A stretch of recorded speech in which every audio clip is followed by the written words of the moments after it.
Indians are going out there and buying houses like never before. Housing sales in India have seemed to have hit an all-time high, with specifically the city of Pune witnessing a 65% growth. So what exactly is going on? Why are so many Indians buying so many houses at record sales levels? We have a couple of very special gentlemen joining us, and of course my colleague Kartik Malhotra, as always, being with us here in the studio. Thank you, Kartik, for being with us. Krishna, morning. Right, good morning, and we have a couple of very special gentlemen joining us this morning. We have Mr. Prashant Thakur, Head of Research at Anarock. In fact, it was Anarock Consultancy which put out this report. Thank you, Prashant, for joining us this morning. We also have Mr. Arvind Nandan, Managing Director, Research and Consulting of Savills India, joining us. Arvind, thank you so much for taking time out to be with us this morning. I'm going to begin with Prashant.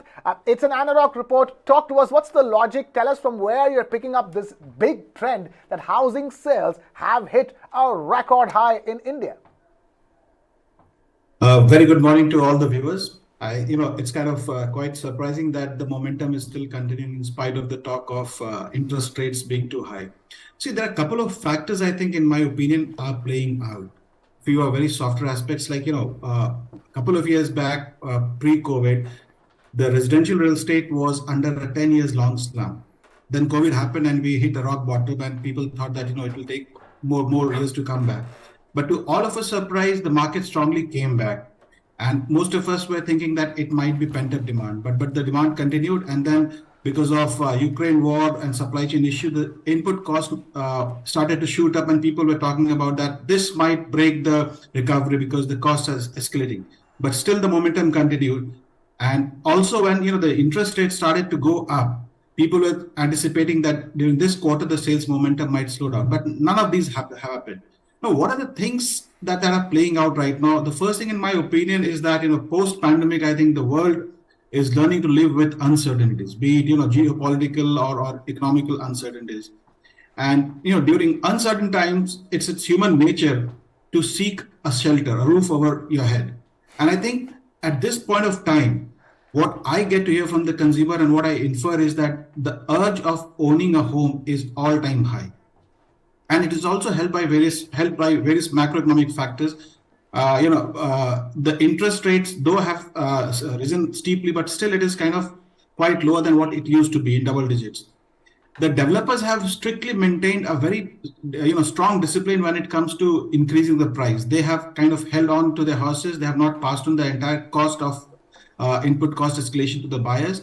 They have maintained a very strict pricing discipline, and also focused very strongly on delivery. Last year, they completed, we completed 4 lakhs units that were completed and delivered. That has created a very positive momentum. All right. And if you look at the market, 85% of the buyers are end user. So in my opinion, stabilizing in an interest rate scenario, strong execution and delivery by developers, a good pricing discipline have helped out the buyers to come out in the market and buy. Right, fascinating. Stay with us, Prashant. Kartik will just get you in just a second. We'll quickly go to Mr. Arvind Nandan, who joins us first thing this morning. Arvind, fascinating, isn't it? Housing sales are at an all-time high, and this time around, people are not buying houses as an investment option. Overwhelming majority buying a house because they want to own a house, a home. Absolutely. Krishna, look, like he was saying, there is a kind of a sentiment shift that has taken place over the years.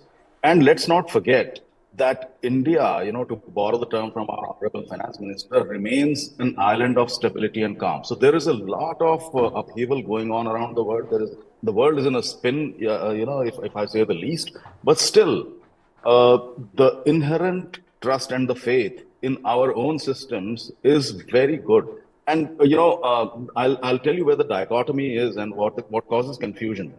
Our technology industry has a lot of dependence on the global markets, particularly the developed markets. So when the developed markets go in a spin, our grade A office absorption begins to shake. And that's already showing, in the office absorption. However, the domestic consumption, whether it is of homes or a few other things, do not reflect exactly the same pattern. So if you look at the car sales May numbers, or if you look at, let's say, the white goods sales projections, etc., they're not bad. In fact, everything is looking pretty much stable.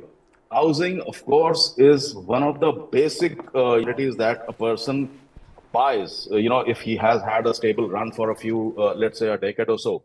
So housing sales are definitely showing, that sentiment that people have the trust and the faith in the current economic stability, and it will go on. In fact, this is not the only quarter. This is not the only half when we've seen this stability. Even in last year, when there was uncertainty, second half of last year, housing sales did not suffer, the way people were hoping or anticipating it to suffer. So that tells us a story, Krishna, to say the least. All right, stay with us, Arvind and Prashant. Karthik, fascinating insights, isn't it? In the middle of so much uncertainty, Indians are certain about one thing, and that is that they want to buy and own that house. Isn't it a little counterintuitive, Krishna? When the world around you seems uncertain, you want to hold on to your cash. You want to save for the rainy day. Would you make a high value purchase like a home, especially at a time, and look at these numbers, at a time when there have been 11 successive rate hikes by the RBI, which have directly impacted home loan rates in double digits now. That's what Prashant just said. Right. Housing inventory, while available, the prices of that inventory have shot up about 6 to 10% on an average. Juxtapose this with job losses. There have been job losses. There is economic turmoil, there are global headwinds, there is supply chain constraint, prices are high, home loan interest rates are high, you're losing jobs and you're buying houses and cars, but we'll come to cars later, and you're buying houses. I mean, this whole scenario seems very counterintuitive. And look at the cities like Pune. Why a 65? I want to ask Prashant this. Why a 65% jump in housing in Pune versus a 9% decline in Bengaluru? So, if you look at Bangalore's numbers for last 5 to 6 quarters, the launch and then sales were quite high. So I would not say that this decline should be taken in a negative way. I think this should be taken as the market kind of stabilizing. While if you look at Pune, the majority of launches have happened in the affordable segment. So over there, a project might have come which has a huge number of units. And Pune is a good mix of service and an IT sector, as well as manufacturing. So I think that's the shift. And then, Bangalore should not be taken as a negative because of 6% decline. It's only the reason that it has been a very strong performer throughout, I would say 8 to 9 quarters. So you think Bengaluru already had a high base, and that base has now dwindled slightly, just about 9% or so. But talk to us about, let's say, Delhi NCR. Delhi NCR has seen prices rise, has pretty much consumers in a similar scenario facing the high interest rates on home loans, and yet it hasn't grown as substantially as a Pune or a Mumbai. So what is this geographic divide, and what sense do you draw out of this, Prashant? See, if you look at NCR market, I think NCR was plagued with, huge amount of problems in terms of dubious developers, stuck projects, and huge amount of unsold inventory. For last couple of years, a lot of cleanup has happened. And if you look at the launches number from last 1 to 1.5 years, the launches have been muted. They have remained kind of, quite low, while the sales have been consistent, which has led to cleanup of a lot of inventory. So when and then if you look at the kind of developers, it's only grade A developers who are launching in NCR market.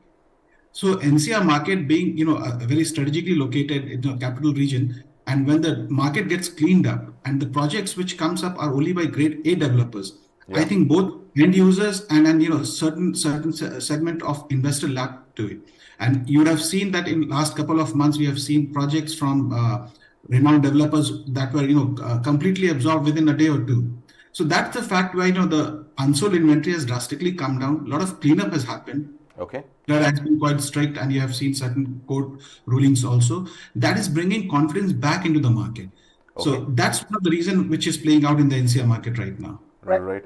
Arvind, help us make sense of this number. When we look at these numbers which were flashing on the screen some time back, are these numbers of houses that have been registered, or are these new bookings in houses? So what I want to understand really from you is that, have these houses been taken possession of by end users, which means these could be houses booked maybe a few years earlier before the rate hikes had actually hit the consumer, or are these new bookings that we are talking about?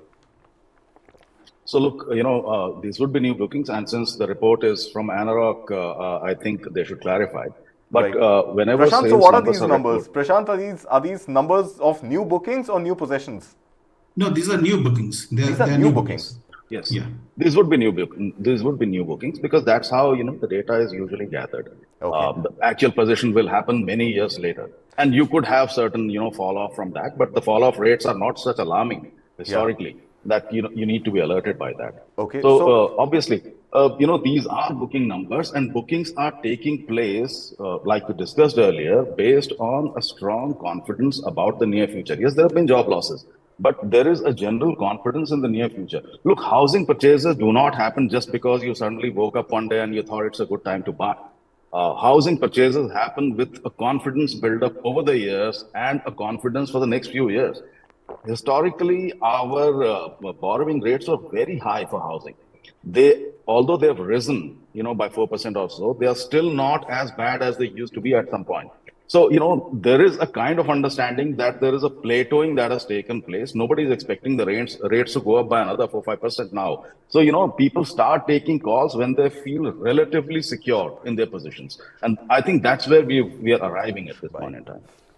Prashant, before I hand it back to Krishna, how does data tell you that, like you mentioned, 85% of these are for end use and staying purposes and not for investment? Because if these are new bookings, we don't know whether the guys booking them are eventually going to live with them or they're going to sell them off or put them on rent. Because another assumption that comes to mind is that yesterday we saw markets at record high, and analysts for a long time have been saying that markets in India are overheated. And there is a great potential of markets not sustaining those peak levels. So is this an alternate investment, and how can data in fact tell you that this is for end use and not for investment? See, most of the sales that are happening, I would say, first of all, the reason we say that is it's not for investment because the buyers are, majorly from service class. And looking at the rental yield, low rental yields that we have right now, I don't think investors would be interested at this point of time. There are certain pockets like, Gurgaon and NCR where investors might be active. But at this point of time, mostly the buyers are from service classes. They come from IT, ITS, and other service sectors. Okay, so one final question to Arvind. Sorry, Krishna, I'll just hand it over to you. Arvind, talk to us about the average yield that the real estate sector has given, let's say, over the last 5 years or the last 10 years, 3, 5, 10. If you can just run us through those numbers and, if possible, compare them with other investment classes. Yeah, ballpark. I can do that ballpark. Sure. Look, when you say real estate, you got to differentiate very clearly between commercial and non-commercial. Resi is primarily a non-commercial, and then in this case, Resi barely yields 2.5%. In some cases, even lower. So it's really not an investor-friendly kind of a asset class. The commercial could yield much higher, much better yields in the range of 9% or so. We are speaking of pre-tax. So therefore, if you are looking at Resi, the investor does not find it very lucrative unless the investor looks at a capital appreciation in the longer term. That means you've got to have a holding cycle of about 7, 8, 10 years. Okay. So that's been consistently the case, last several years. So the other thing which I wanted to bring to your notice, when we were discussing as to how do you assess whether these are investors or the end users, you've got to look at the segment where the buying is taking place. And I think predominantly buying is taking place in the segment of 50 lakhs to a crore, which is typically not the investors, category. There would be some investors in that category, but primarily, the middle class of India is in that range, which buys it for self-use. So, there are a couple of indicators. It's not a great investment return that you earn out of it on a yield basis. And secondly, the category in which the buying is taking place is a kind of proxy or an indicator, which shows us, who that might be, the buyer. Okay. Right.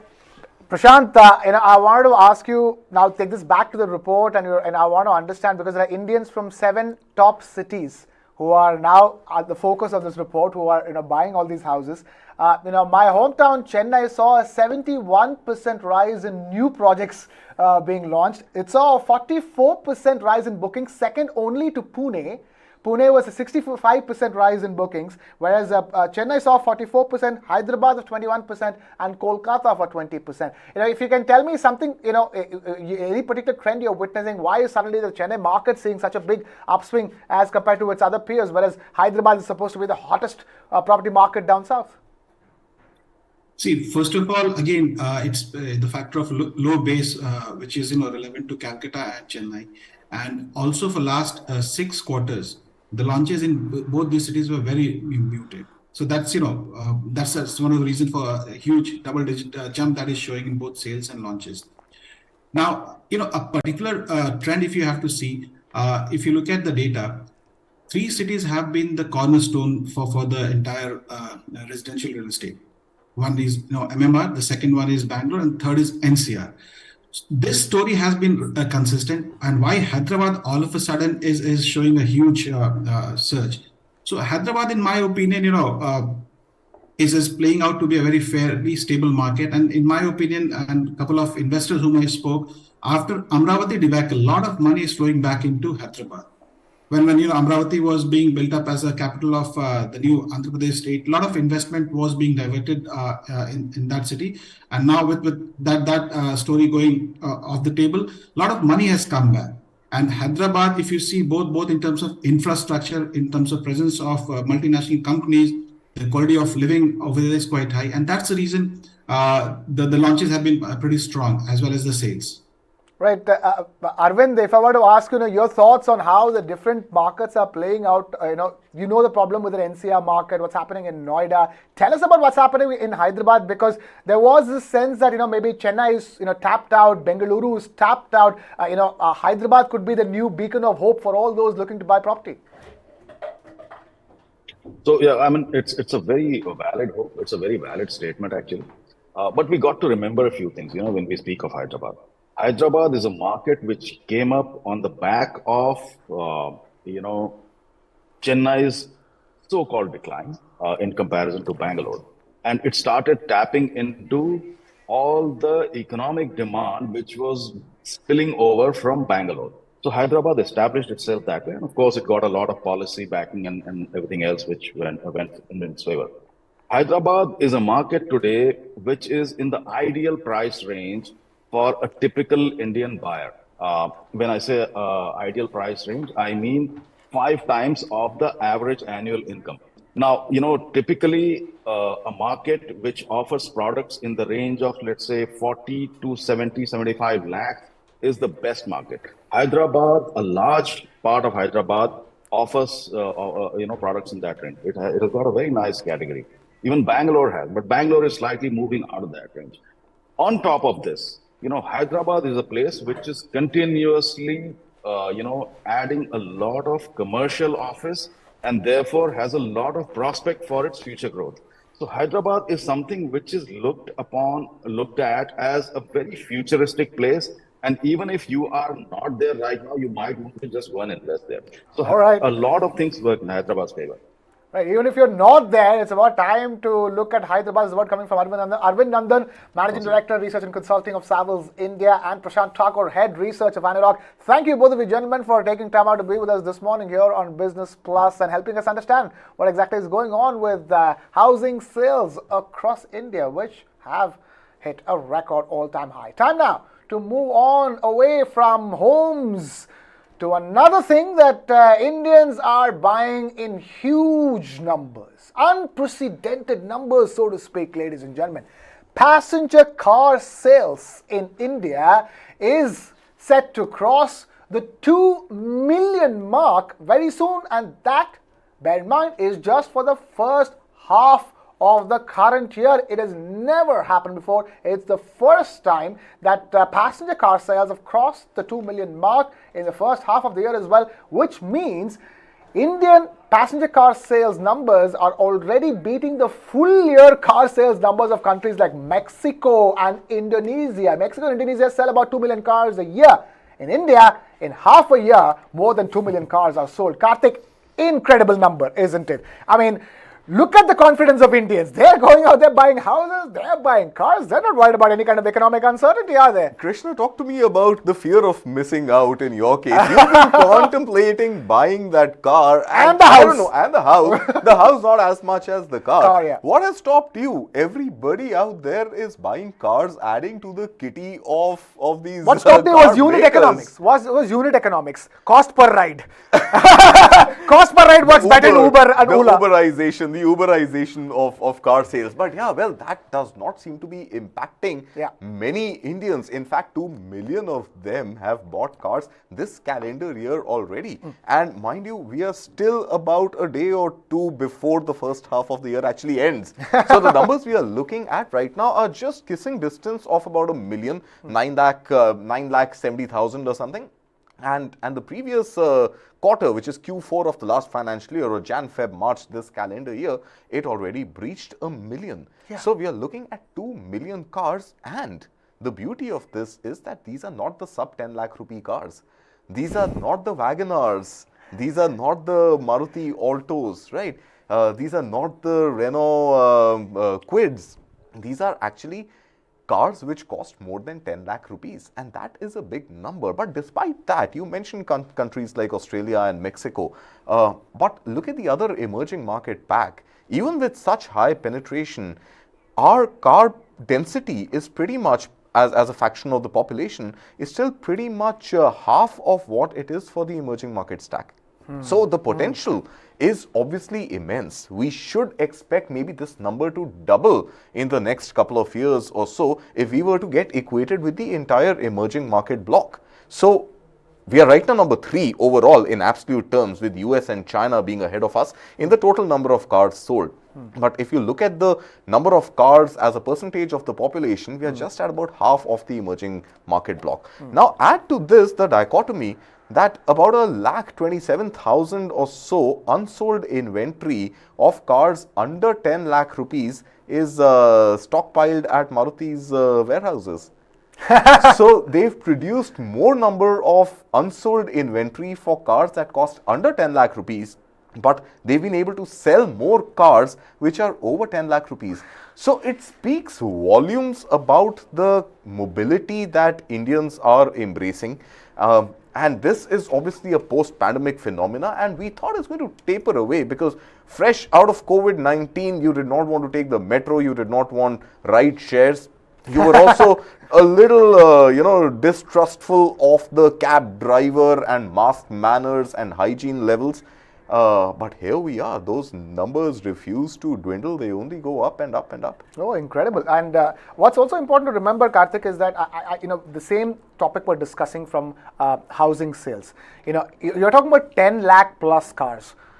Think about the EMIs on 10 lakh plus cars. Yeah. Which means that people are having the confidence in the year 2023 to buy a house and pay a double-digit EMI, high interest rate cycle, buy a car and pay, well, almost close high single-digit EMI as a virtue of interest rate. So, yeah, I mean, people are confident about their incomes steadily flowing back into their accounts month on month, which is great news. And that really stands out from the way things are panning out with consumers elsewhere. Everybody else in the most developed of economies, car sales are, sputtering over there. There are issues over there. Not enough people are buying cars. Not enough housing real estate is sold. All the way from UK to the US, you don't have not enough housing real estate being sold, just simply because of the lack of confidence in how the economy is going to play out. Yeah. And it's incredible that, Indians, in fact, it's the Indians and their sentiment that's informing as to what's the way forward for the Indian economy is concerned. Because if you were to go by the sentiments and the confidence of the Indians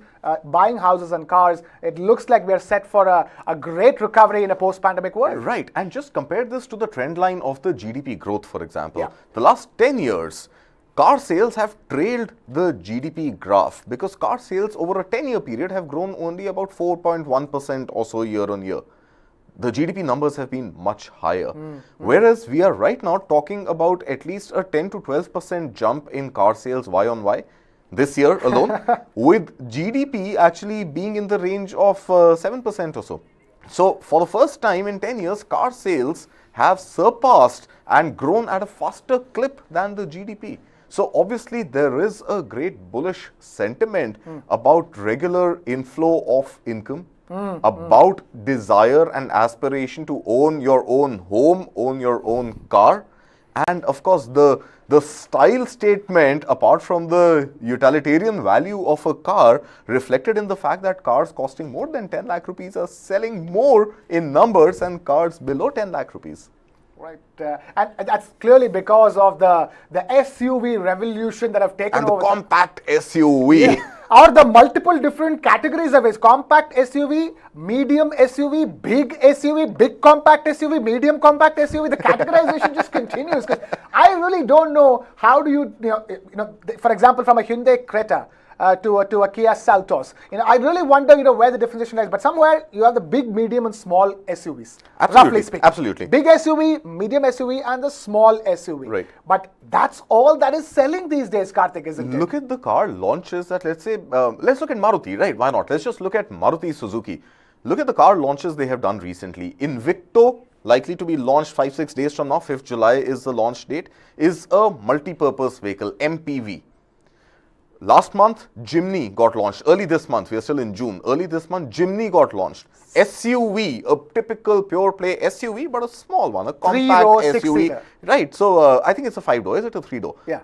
So it's a compact SUV, but a full-fledged SUV, finally replacing the Gypsy. Prior to that, you had Fronx. Yes. Looks pretty much like a Baleno, which is pretty much a hatchback, but categorized as a compact SUV. So you're right, this categorization is all over the place. And I think just the virtue of a car carrying the SUV in any other prefix or suffix form to it, as long as it carries the tag of SUV, it's aspirational. But a car being a hatchback, looking pretty much the same as a compact SUV, does not carry the same aspirations. Fascinating. Once upon a hatchback was the name of the game, and now SUV is the Absolutely. name of the game. And one last comment on this. I think it's clear that people want to use the cars not just to go to work and come back. They want to take it out for a spin outside of the big city, whichever big city that people are part of, and they want a vehicle that can serve both their needs. True. Anyway, we're moving on from car sales to another thing that people buy all the time. This morning show is all about what people buy and what is happening with what people are buying. One important thing people buy is something called as Forex. One thing that people buy is when they travel abroad and they use their credit card to buy anything from food to entertainment to shopping to anything.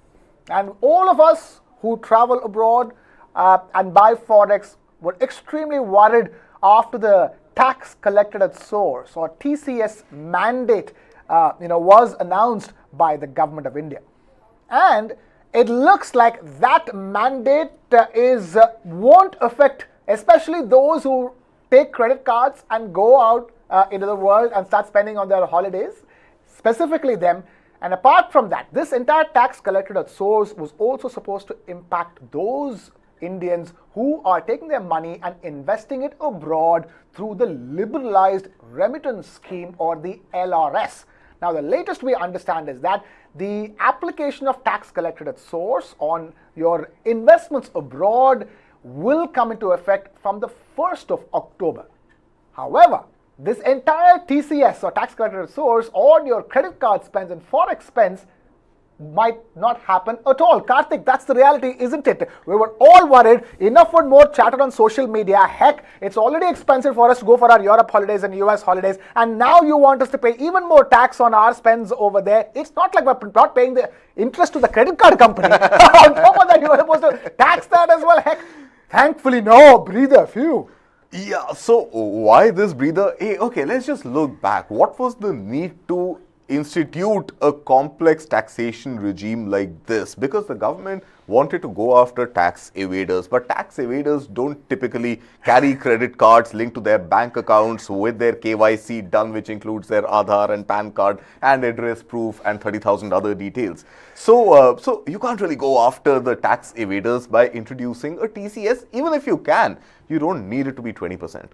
You don't need it to be 5% also. Even a 1% will do the job, right? So the logic of introducing this TCS, to my mind, was completely flawed from day one. Add to that this dying urgency, hurry to implement it. Hey, let's implement it on the 26th of May. Oh, we're not ready. Let's do it from the 1st of July.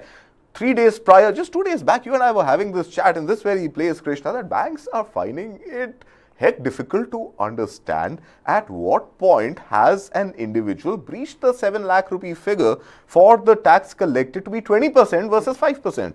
And the interlinkages between bank accounts and credit cards across multiple banks is just not there. That infrastructure, that API integration, the software and the hardware to do that is apparently missing, and banks have no way to do it. So late last night, thankfully, the government woke up and issued this press release which said that 2-3 important things that came out of it. Number one, a 3-month extension. So these implementations are not going to be effective 1st of July, rather 1st of October. Right. So that's a breather. Those who are traveling in these 3 months need not worry about tax collected at source when they make spends of any kind. There are certain other changes also, and let me just run through them. So foreign travel spending through whatever mode now, whether it is credit card, debit card, or even a prepaid forex card, up to 7 lakh rupees will face no TCS. Earlier, the government had said that this is going to be taxed at 5% up to 7 lakh rupees. In the case of forex cards as well as direct cash exchange, it was to be 20% straight up with no limit of 7 lakhs. Now, up to 7 lakh rupees, even that 5% is gone. Forget about the 20%. So, up to 7 lakh rupees, worry not, you pay nothing in addition to what you actually spend. Thank God. Thank God. Right? Sigh of relief. Now, this also includes, in fact, the forex that you exchange at airports, not necessarily at banks. So, Thomas Cook, we spoke about it 2 days back. So, let's say you are at a Thomas Cook or an eBix cash counter or something at the airport. You exchange your forex, you pay no TCS unless that transaction is 7 lakh rupees and above. I just pay a really high exchange rate. Well, of course. Which is what it is right now. You were lazy. You didn't go to the bank. Damn it. You should have gone to the bank and got a better exchanges are high either way. A euro costs 90 rupees at a forex counter these days, whether inside the airport or outside. Just months ago, last October, I went. It was 82. I mean, it's incredible, right? I feel you, my friend. But unfortunately, going to banks is a better option than exchanging it last minute at the airport. True. Next time, do that. Now, let's look at the fine print. Now. Okay, so what is the LRS? LRS is basically the liberalized remittance scheme where RBI tells you as an Indian you have every right to invest up to $250,000 US, equivalent of that, outside of the shores of India without seeking any additional clearances, approvals, permissions from the RBI. However, this 7 lakh rupee threshold has been set to go after the high net worth individuals, potential tax evaders, etc. We've spoken about that. Yeah. Now, foreign investments, which include stocks or bonds or fund of funds through mutual funds, etc., up to 7 lakh rupees are also now outside the remit of TCS. So, you buy a mutual fund, let's say a FANG Plus on NASDAQ. I'm not an investment advisor. I'm not suggesting you to buy that. But for example, statutory disclaimers, everything, right? But if you were to buy any investment product like that, up to 7 lakh rupees, no TCS on that as well. So that is good. Now let's look at slightly more critical categories. Let's look at, let's say, education. If this education is financed by a loan, a child studying abroad, or you've taken a personal an education loan for somebody studying abroad, this up to 7 lakh rupees, there is no TCS, right? But if the loan value exceeds 7 lakh rupees, you're only paying a 0.5% TCS. 0.5%, not 5%. So that is good news. For medical treatment or education other than education which has been financed by a loan, you have no taxation, no TCS up to 7 lakh rupees, but 5% over 7 lakh rupees. 5%, right? As compared to 0.5% if you take a loan. So if you're studying abroad, taking a loan seems to be a tax efficient way. Now, LRS for other purposes up to 7 lakh rupees nil, which means the $10 McDonald's credit card swipe that we spoke about, no tax up to 7 lakh rupees. 5% tax was proposed earlier above 7 lakh rupees. Now that 20% above 7 lakhs stays. So, above 7 lakh rupees on credit card spends abroad will attract 20% TCS. Up to 7 lakh rupees, nothing. Let's hope that there are further extensions to this 1st October deadline. And let's hope the banks work slow in making these cross linkages. And purchases of overseas tour programs. And this is still a big question mark. Earlier, there was a 5% without any threshold, no 7 lakh rupee threshold, 5% straight up TCS on any international travel tour booked in India to travel abroad, of course. Now, 5% is till 7 lakh rupees, but 20% beyond 7 lakh rupees. So, a family of 4 people, let's say traveling to Europe, traveling to US, high chances if they are booking it through a travel agent, 7 lakh rupees including flight tickets, hotel stay, travel tour, hop on, hop off buses, etc. if you're going for pure tourism, are likely to exceed 7 lakh rupees. So, your cash out, if you're booking it not directly through an airline, but through a tour aggregator, operator is straight away going to attract, in excess of 7 lakh rupees, is straight away going to attract a 20% TCS. Under 7 lakh rupees, if you're still going through any aggregator, 5%. Right. That is some clarity, and that, interestingly, even that 5%, that is apart from the other taxes that you'll be paying on it, isn't it? When you buy an international tour package like a GST, for example. Sure, absolutely. So this, very clearly, this is TCS, which is pretty similar to TDS, tax deducted at source or tax collected at source, right? Tax deducted at source is something that goes straight to the government. Tax collected at source goes to the bank and then to the government. But whatever said and done, at the end of the financial year, when you reconcile your books, when you file your income tax returns or your quarterly returns, as the case may be for an individual or a corporation, this gets adjusted in your overall tax liability. So you do get a refund if you have paid over and above what your real tax burden is. Right. Thank you, Karthik, for putting that something so complicated into perspective for us. All I can understand at the end of this whole thing is that don't spend more than 7 lakh rupees when you go abroad. Whatever you do, keep your holidays shorter, lesser number of people, keep it under the 7 lakh bracket, because who wants to pay 20% extra on top of everything you're spending? And straight up, you're already stressed. You're paying 7 lakhs, but hey, your final cash deducted is 8,40,000 rupees. Yeah, claim it next year, not my problem. And imagine, towards the end of your holiday, you can't be like, I want to buy that, but like, am I going to cross 7 lakh? Because then I'll get taxed at 20. Don't want that situation to happen. Plan it very well, ladies and gentlemen. That's why we are here and telling you all the details, the lowdown. Karthik, they're putting things into perspective. But moving on to the next story that we're tracking and keeping it with taxation. Guess who are now set to be taxed? Those that you follow avidly across social media platforms, influencers. And it looks like the tax man has now started following the influencers and the money that they are making from all their endorsements and promotions that they do. So that means that now they will have to part with all that they're getting as perks or freebies, for all their endorsements and their associations. They will be taxed. That's the latest that's coming out from the IT department. Karthik, fascinating, isn't it? We live in the influencer economy. Influencers are the new celebrities. And then there are questions being asked, you're supposed to influence without, taking money from a brand and then telling me to buy that brand. So already questions on influencers. And clearly now, all the money that has been made from pandemic to now, there was always a question about all that money that was being generated. That money right now is got to be accounted.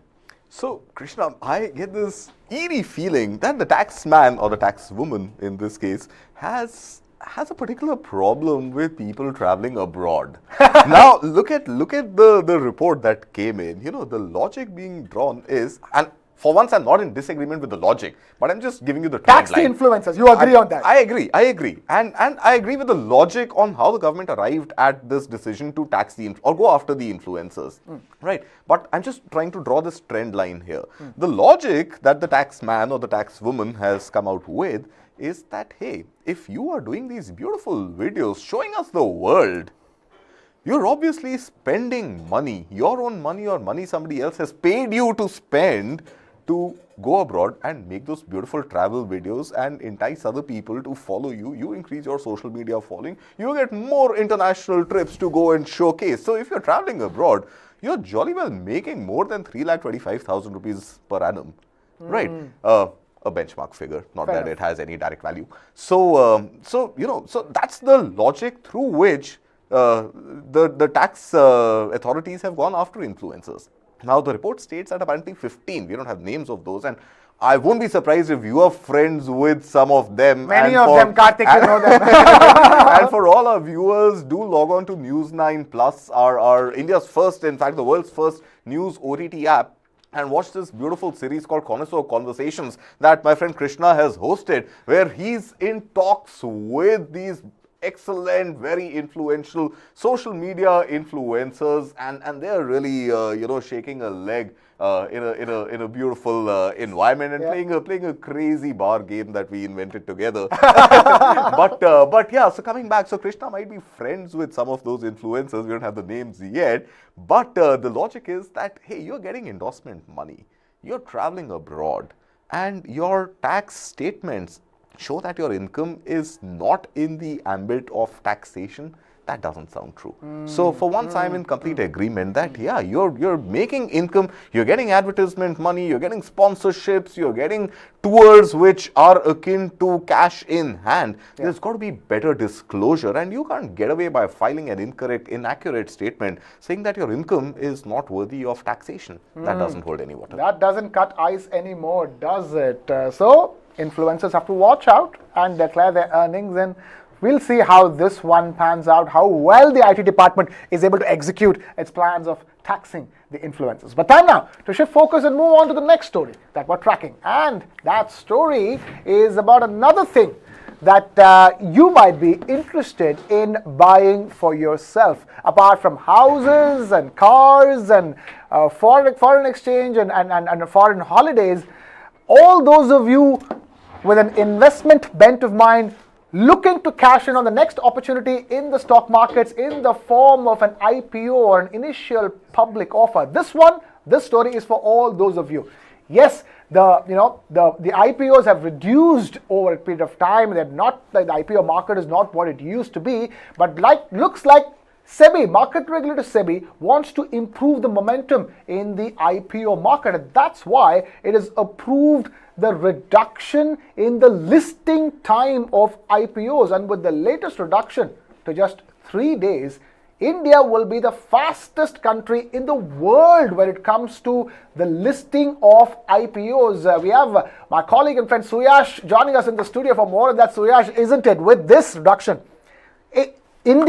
Indians looking to buy IPOs will be listed, their stocks will be listed the fastest in the world? Yes, not only that, they'll get money quicker, right? The ease of doing business will improve. And for a shareholder, they'll be allotted shares much quicker.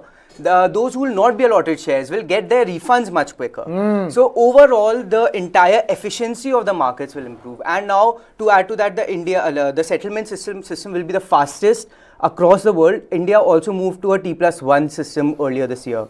So overall, the market is kind of formalizing in that sense. What's the T+1? So yeah, sorry, don't mind my ignorance. What's the T+1, T+2, T+3 settlement? So settlement after, so let's say if I buy a stock on Monday and I sell it, so it'll get credited the next day.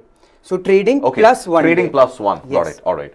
And so earlier it was if you bought a stock on Monday, it would get settled on a Thursday.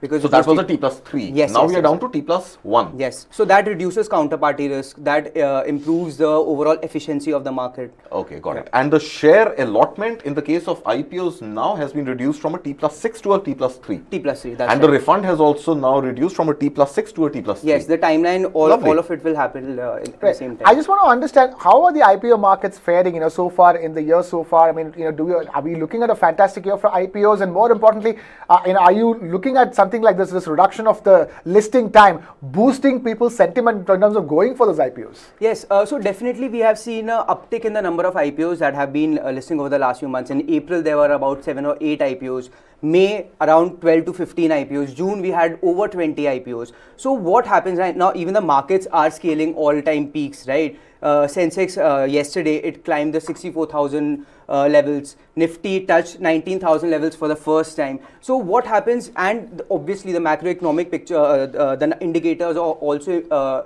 indicating that there are certain green shoots of recovery for the Indian economy. So what happens in a bull market is that the optimism is high. The stock prices are rising. So more companies are willing to come out with the IPO because simply they'll get better valuation for like. And since the optimism is high and investor demand is more, their shares get allotted quicker, and the process will be much smoother for them. And Karthik, that's very important, isn't it? I mean, in a sense that the primary market and developing a primary market, a sustainable primary market that's good for both companies who want to list, at the same time people who want to buy.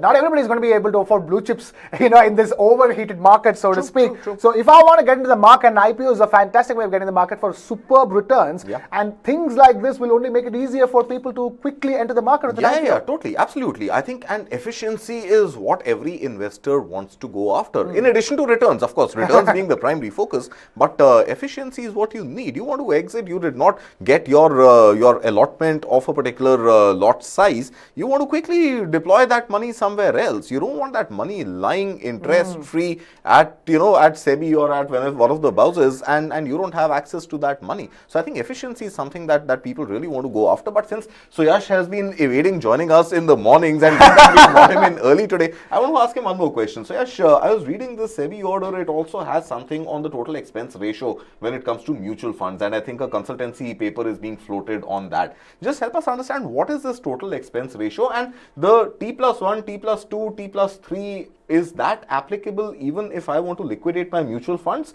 or is that specifically only in the case of, let's say, IPO sort of investments that I make?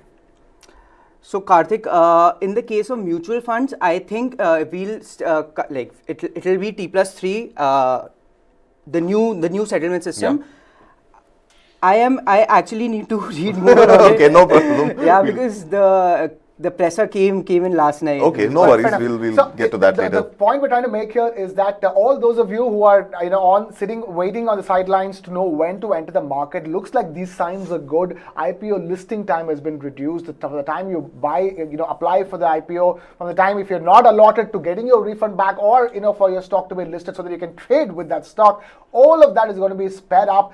So watch out for more IPOs to hit Dalal Street going forward. Things are looking good for you if you're looking to invest. But with that, we move on to the last story for this morning, and that's also something that's very important. That's something that concerns you. It is the story of NPAs, or non-performing assets. It claimed headlines for many, many years. India was supposed to be in the middle of its worst NPA crisis in history. So many bad debts of banks, so many loans that banks gave out and they didn't get it back. That made us worried about both public sector banks and private sector banks. But it looks like India has finally emerged out of that NPA crisis, and that's because the net NPAs of banks in India fell to just 3.9% of their deposits. Karthik, fantastic news, isn't it? The fact that, we were worried about how, because India's banking system is both our pride and glory, at the same time our oxygen. We don't want anything, as we're proud about our banking system, we don't want anything going wrong fundamentally with it. And the NPA crisis was threatening to take India's banking system apart. Looks like we've done all the right things and emerged stronger out of it. Totally. So I think at 3.9%, we are at a decadal low. Yeah. And remember the crisis, NPA crisis that we were faced with when, and we've had tremendous examples, mammoth examples of bad loans, right? Let's not name those guys anymore who evaded with thousands of crores of rupees and are not even in the country right now. But the fact of the matter is that, RBI had taken this mission upon itself that we are going to clean up bank books. We need to ensure that our NPA ratios fall drastically, and we need to ensure that there is enough trust in the system when it comes to both consumers as well as the international folks transacting through Indian banks, and assure them that the Indian banking system is not just safe but becomes robust. And I think this figure coming down to a historic low of 3.9% is absolutely a great chip on the shoulder of the RBI and of all the banks which have been able to partake in this journey. But while we look at the plus side of NPAs, I have a slightly differing point of view when it comes to India's SME sector, where chances of default are high.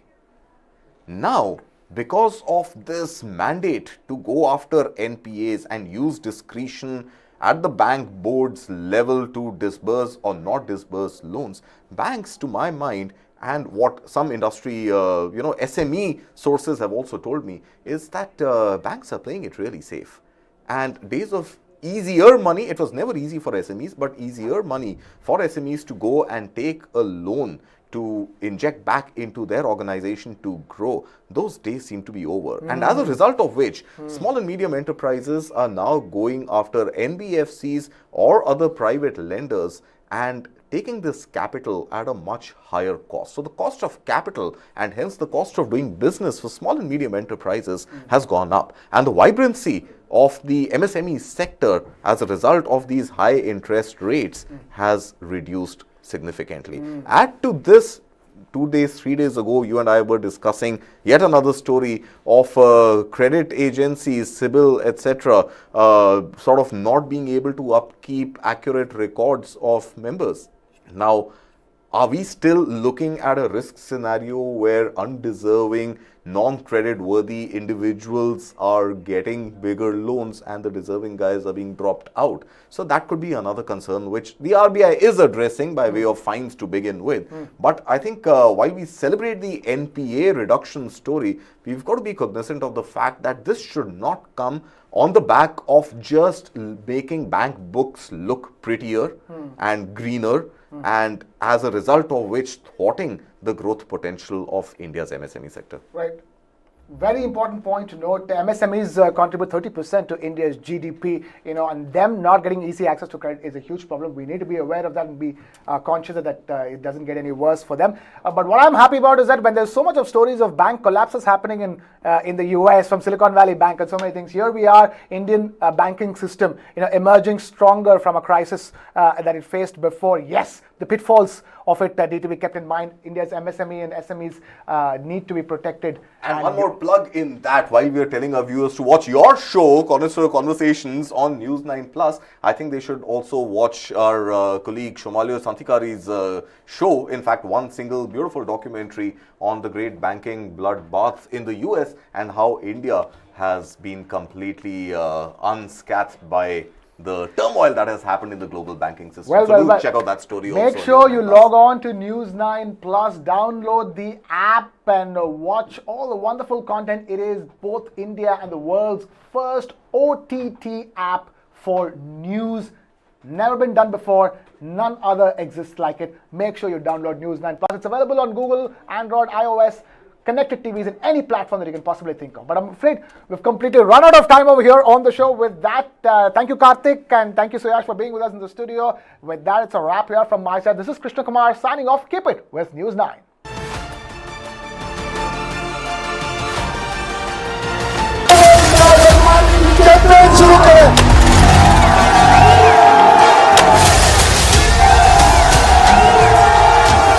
मैं इमरान अहमद खान नियाजी सबके दिल से हल्फ उठाता हूँ. When Imran Khan came initially into politics, he thought his personal popularity would be sufficient for him. It didn't happen.